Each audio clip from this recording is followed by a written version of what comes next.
Hi, Kevin. Hi. Again. So welcome to the, this is the after show. We get to just chill and relax. It's where we trade in the coffee for the tequila. Yeah. What time is it? I would totally game for that. So I would love to hear, you touched on it a little bit in our podcast discussion, but about your experience with ayahuasca. I met a guy in California who we kind of hit it off, and I was like, man, you are so seemingly dialed in life and so in touch with yourself. And he's like, yeah, there's a reason for it. It's because I've done ayahuasca so many times. And I'm like, I had read about it and I knew a little bit about it. And he's like, you should really go. He goes, there's a very tight community that does this one here, and I could maybe get you in, but you're going to have to talk to the shaman. And I talk to the shaman and I go. And then I proceed to have 10 hours of the most harrowing night of my entire life.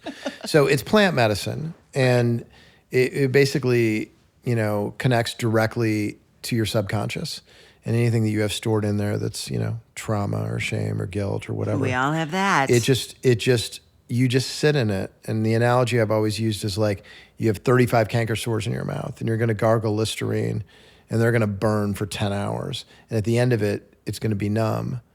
But to get to that other side of it is rough. I don't want to be numb. I want the canker sores gone. Yeah, well, that doesn't I don't happen. know if that happens, but because it still exists and you still acknowledge it. It just doesn't hurt like it did before. So, I mean, the other analogy, I guess, is you got to do the Andy Dufresne crawl through the sewer to get to the water on the other side. Yeah. And so it was horrible. Midway through, I went up to him and I'm like, you need to make it stop. Please make it stop. Because sometimes you feel like you're in the room. Sometimes you feel like you're back in a situation that was some of the hardest moments of your life. So it's like almost like time travel. Yeah, and you don't have much time to process.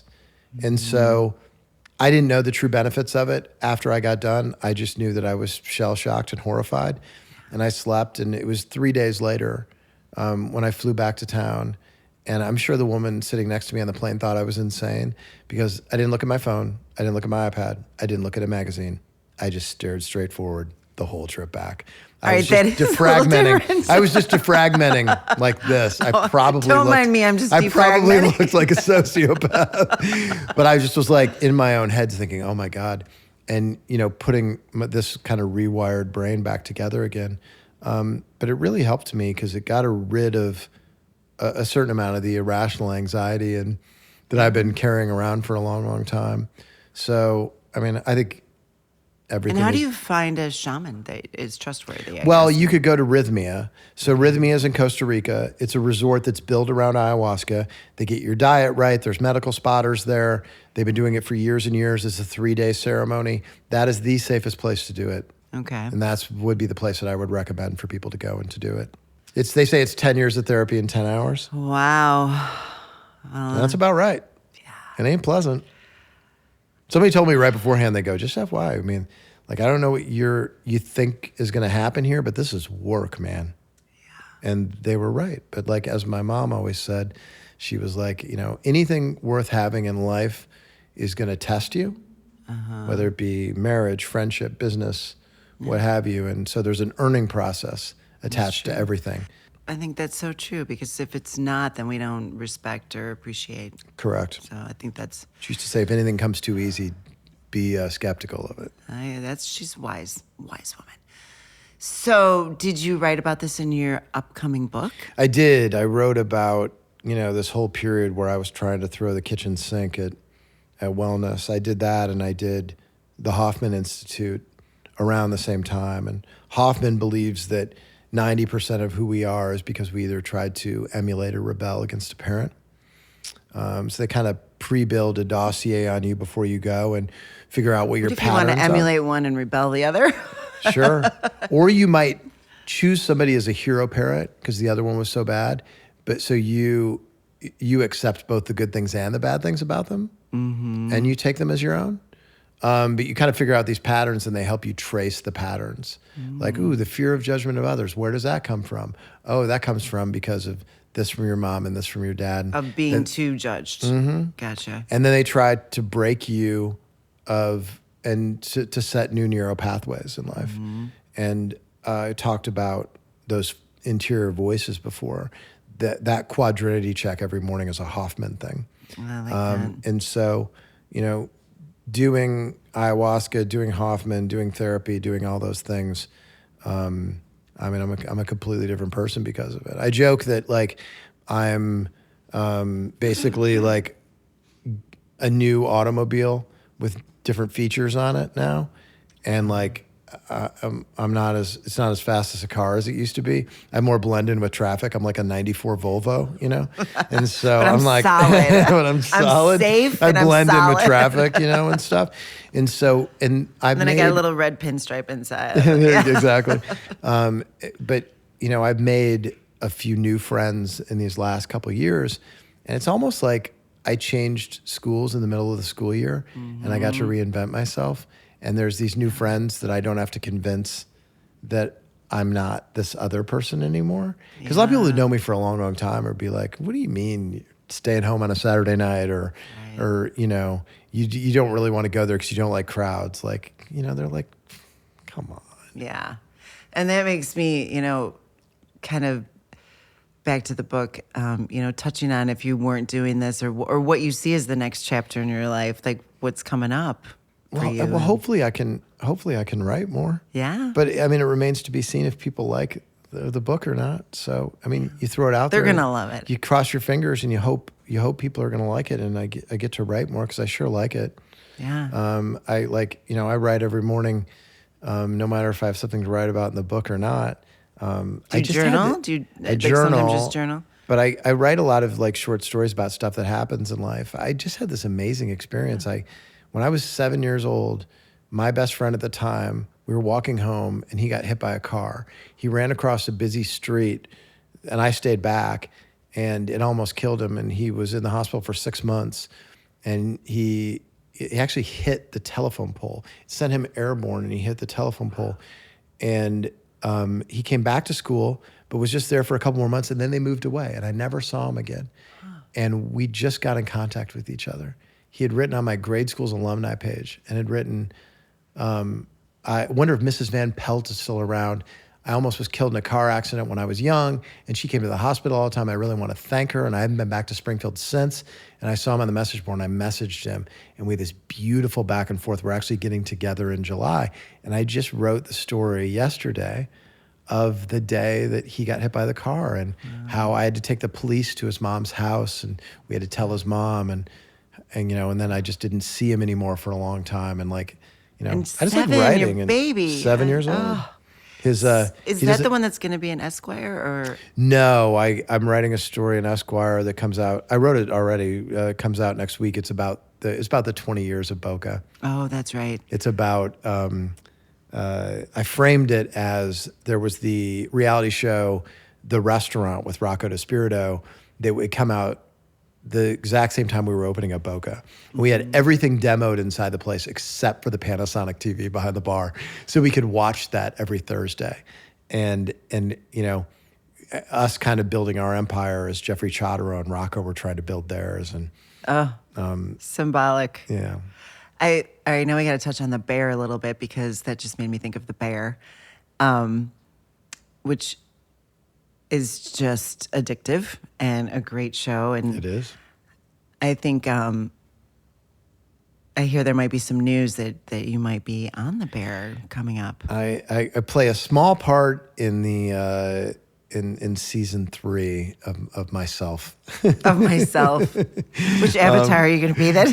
Yeah, I actually play. It's actually the real me. I actually say some shit about wellness in there, so it's actually really me. I love that. So that was a really fun experience to get to film that. And in that episode, are you talking about the hardships of restaurants or any of that? Basically, I say that the restaurants are kind of kicking my ass, but I also say something about that.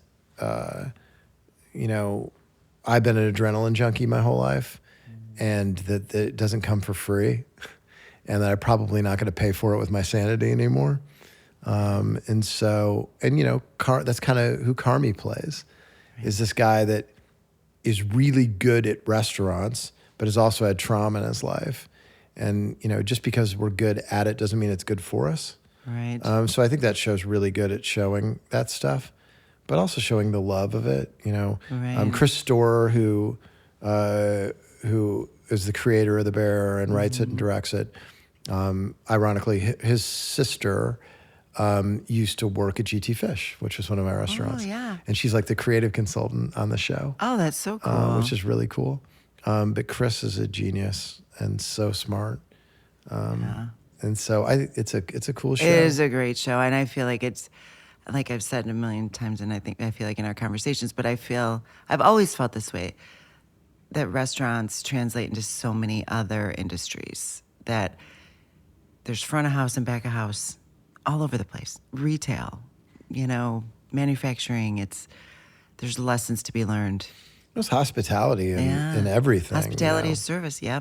It's funny that, hospitality, which comes from hospitals, really where you should be receiving the best hospitality, is way far behind in the hospitality you receive in restaurants. Or hotels, right? Or hotels. Yeah. And that's true. It's pretty crazy. And so I have spoke to a few medical groups over the last couple of years because they're thinking more about it, and that's really interesting. The healing properties of hospitality are real.